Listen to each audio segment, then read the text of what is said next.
Yeah, fantastic. Yeah, just jump in and get started. It'll be amazing. Yeah, we're talking about open source verifiable elections today with election. So I'm Matt. I work for technology in this company called Software. I was on Instagram during the pandemic pizza party for about $300,000 feeding people around the world on May 22nd for Pizza Day. And then I also work on Notorious, which is a blockchain-based fantasy RPG game. 1930s gangster frogs, the fantasy world. We got aliens, we got wizards, and we got amphibians. It's fun. So, what is Election Guard? Election Guard is an open source software development kit that makes voting more secure, transparent, and accessible. Right? This is a project that was started by Josh from Microsoft probably 12 years ago, something like that. And in the past like 4, 5, 6 years, there's been a lot of traction around this topic, and it's led to a lot of extra development. So everything that we have is MIT licensed.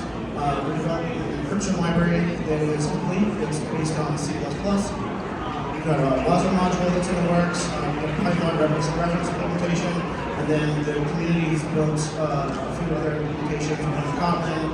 There's a TypeScript implementation of this now as well. And yeah, most of it's built around a .NET stack because there's no Microsoft. And so who's building this? Microsoft's Democracy Forward program. I don't know if you've heard of them, but they're a small startup.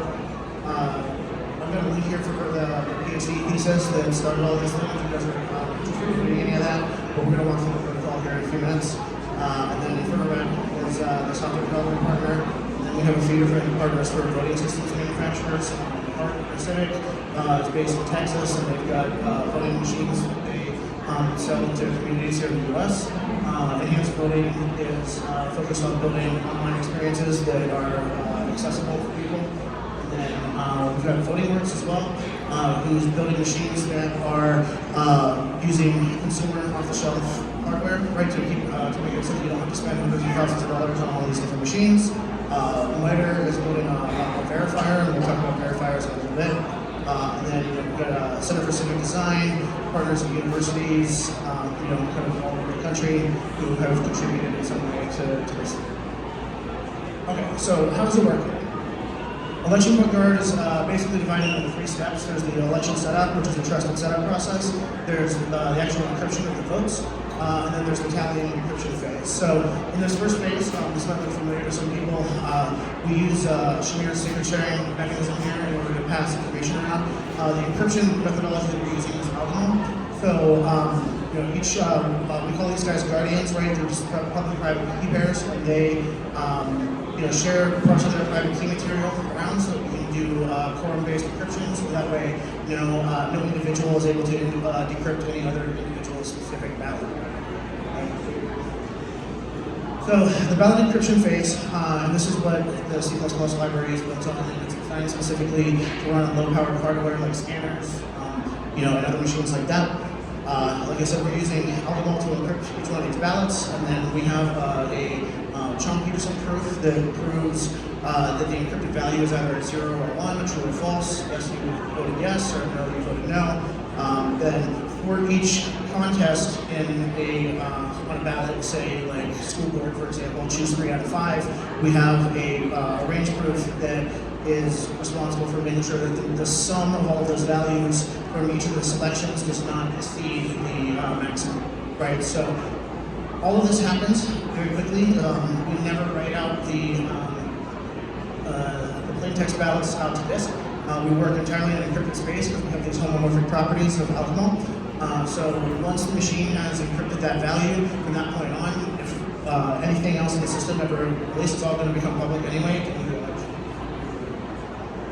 Alright, so this is where things start to get a little bit interesting. So what we end up doing is we create a confirmation code for voters, right? So once we do the encryption, there's basically a hash value that includes the entire ballot, a representation of the schema of the ballot, and some other information like device ID, things like that, that are rolled up into this tracking code, verification code, confirmation code, whatever you want to call it. And at the end of the election, when the tally is completed and the encrypted value of the tally is published, a voter can go to a website and they can go and they can check and verify that their vote was actually included in the election record. Right, so what's really important here though is that this confirmation code gets generated at the point of encryption prior to the decision of the voter to cast or spoil, and that spoiling a ballot is we're going to talk about that in a second, but that separation between encryption happening and then the decision to what you're going to do with that as a voter is what makes this whole system work, and it creates this challenge mechanism that allows voters to be able to challenge the system and make sure that it's behaving correctly. So that's where the challenge ballots come in, also known as spoil ballots. And what we do here is, in most jurisdictions, whenever you go vote, if you make a mistake on a ballot, you typically can take that back up to the table, say, hey, I made a mistake, I don't want to use this one, and they'll give you a brand new ballot, and you can go and cast that. So we actually piggyback on that process, which is a legal process. And those spoiled ballots actually become part of the election record. So what we do is we actually do decrypt the spoiled ballots, the ballots that are not cast and are not included in the election. And what this means is you as a voter can go in and fill in all the first selection, get your confirmation code, say spoil it, challenge it, go back up to the table, depending on what sort of process is being used, and then you go back through and you vote for real. And then now you have two tracking codes. And when the election results are published, since we publish both the plain text and the ciphertext values for the spoiled ballots, you can prove that the encryption was done correctly, because if the machine had misbehaved and tried to switch one of your votes, you'd be able to know. And since the decision the decision of the voter to do that is separated from the actual encryption process, the machine has no way to know which choice you're going to make, and so it has to behave correctly. So this one here's an example of one system. This is an online tablet-based system. This whole system is built to be very generic and generalized, and be a general voting protocol that can be used for for a wide variety of different use cases. And we've been targeting primarily using precinct scan cases. So like when you have a bubble sheet, you fill that in, it's a paper record, scan that into a machine or tablet-based, and most of the actual accumulation of the tally and the creation of the tally, which we're going to get into here next, is done at that precinct level. It's run by actual election officials, and it's not actually run by us at all. So the tally of the encryption process is homomorphic, right? So what we end up doing is we accumulate all of the cast ballots, all the selections of each one of the ballots together, and then when the decryption happens, we're only decrypting that accumulated value, so we never actually decrypt an individual cast ballot. So in this way, with all of the proofs that we have in place, the John Peterson proofs, and these homomorphic properties of alcohol, we were able to protect voters' privacy because we never actually wanted to decrypt one of the ballots themselves. So, and if you remember, we do decrypt the spoiled ballots, right? So that part is done, and that's managed by the software. And going back to the key ceremony and the trusted setup process that we have in the social layers where you enforce this, and obviously a lot of people who are fulfilling this role of guardians, typically they're election officials or more technical, but that whole process protects against any sort of collusion. So if somebody did want to try to decrypt an individual ballot, they would all have to do it, and depending on where you are, what jurisdiction, what type of voting is actually happening, that may or may not be a concern, but it's managed in the social layer, not much protocol. All right, so what about blockchain? For our use cases, it's not really necessary. We're working primarily with local governments and jurisdictions where you have a lot of difficulty in funding for IT systems and things like that. So we're not really using it, but it's the protocol is data layer agnostic. Like I said, the most important part of this is that you separate the decision to cast or spoil for the challenge process from the actual encryption. So you can use this in a blockchain system. We are aware of a couple of teams that are using blockchain for this type of stuff, but for our target audience, which is county clerks here in the United States who are responsible for actually implementing elections, they don't read it, they don't understand there's no real value of having a decentralized distributed database in play. And of course, like if you've got a public blockchain network, ordering your votes in some cases can of course be a privacy risk. If I know exactly when a vote is submitted and I can read that, and I see you say on the news and it's like a newscaster is there, I can tell which of those votes are yours, even though it's encrypted. There are some certain things that can happen around that. So of course there's technical solutions to these things, there's ways around that. So if you guys end up working with this, find a good use case for the blockchain, build something, we'd love to hear about it. Okay, so I promised in the initial the brief here that I would talk a little bit about some of the lessons that we've learned about how to talk about HE and zero knowledge proofs and these things with voters in actual elections. So probably most of this probably is not going to come as a surprise to anyone, but building confidence using simple terms. You don't want to insult people's intelligence, but they're not going to understand the math, they're not going to understand the jargon, the terminology, those things, simple things. So like focusing on things that are similar to the way that they're doing it now. This is one of the reasons that we targeted precinct scan use case. It's like, well, you're using the same machines that you were using before, it's just better. So there's no difference. In a couple of cases, in the real world use cases, we've actually given people the opportunity to opt out and have machines that are not using the encryption, machines that are using the encryption, and in those cases, the paper ballot ends up being the system of record. And you'd be surprised, a lot of people really want to try it out, they want to see it work. There's been a lot of good feedback around it. If you have to say homomorphic encryption, you have already lost. People's eyes are just going to glaze over, they're not going to understand it, they're going to get confused, and then when people start to get confused, they're going to say no. So, great UX here is a big difference. That's really what tends to give people confidence and making things easy for them. Give them a simple path forward. Like when you go and you check your ballot at the very end of the election and verify it, you say my vote was counted, but then you can have a little something where you can go and actually check the proofs, check the math. If for people who are interested in doing that or people who want to, right? And so part of our model here too has been to get a number of different third-party vendors to create verifiers for these systems so that way when the election records are published, they can run the entire data set through those and get sign-off from say like the AP or any other organization or trust in the data set. All right, so we had a few real-world examples. This was used in a primary in Fulton, Wisconsin, in the spring of 2020. Absolutely crazy to be doing that right before the pandemic happened, and at a time in this country when everyone was talking about voting, very, very interesting. There's probably about 400 or 500 ballots that went through that process. It was very, very interesting to see the way that people responded. The U.S. House Democratic Caucus used a version of this technology to do remote voting to elect their leadership in the fall of 2020. There was a general election in Preston, Idaho in the fall of 2022. And then in the course of the next couple of years, we're still trying to find more opportunities to work this in other voting system manufacturers.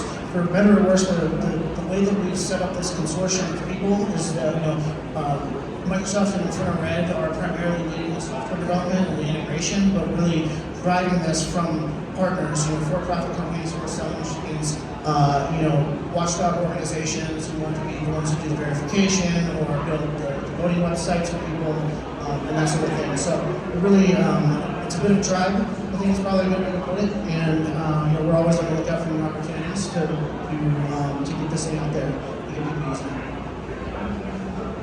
All right, so if you're interested in helping us, you can join the discussion. We run everything open source. We work in public. We just open sourced the latest version of our encryption library a couple of days ago. Our backlog is open. We run everything on GitHub discussions. There's monthly community calls. So yeah, come check it out, hang out, see what's going on.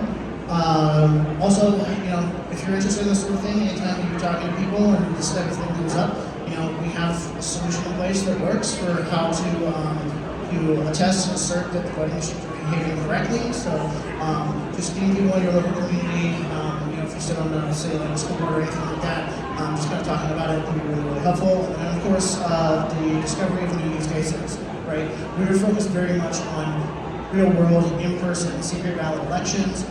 But this protocol can be used as a blending factor for any sort of voting that requires a secret ballot. So we're very interested to see any new ways that people want to use the software.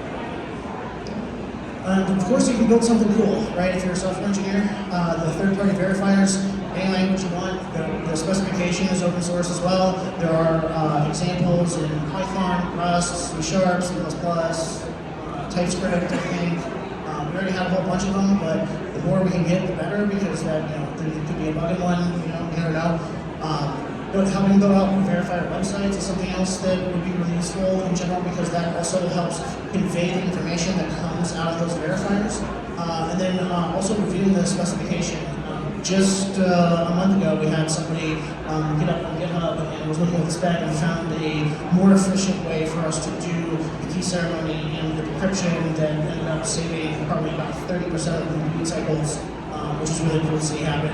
Especially in a room with a whole bunch of academics who are working on this thing, and then all of a sudden somebody comes in and finds something really cool and new. And we responded to that, and within 2 weeks they changed the specification, and we started building that new thing. We've got some cool stuff on the roadmap, like risk-limited audits and rank trust voting and other methods of voting. Some of this stuff really requires us to do cool stuff like put a proxy encryption mixnet and things like that. And these are all really kind of interesting, academically difficult, for me at least, software engineering problems that we're always looking for people to contribute to and ways to help with that stuff. And then of course, Microsoft has a bug bounty. Anything simple, you can just throw it up on GitHub. Anything that is security related, there's a process for that in the GitHub, and I've seen them pay it out for it. So there's some cash.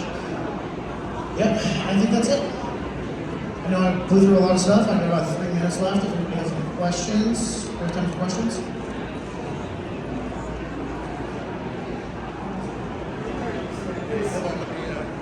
Let me hit you up with this. Can you go over the section where it was the spoil versus cast vote? Because you were saying the system itself wouldn't be able to know what the user was doing. Is that like assuming the system was affected by malware, or is this something can we go over that area a little bit more? Yeah, sure. So the question is, how does the process around the casting and the spoiling and the encryption work, particularly if they're on the same machine, right? So once you encrypt the ballot, depending on what type of system it is, that encryption might print out the confirmation code. It might display it as a QR on a screen, or some other way. But once that confirmation code is created, that specific machine, even if it's on the same computer, it doesn't know what you're going to do, whether you're going to cast or spoil the ballot itself. So once the encryption is created, there's no way for them to change it. So even if there were malware that were running on it, as long as a few people actually go and check the spoiled ballots and approve, then you can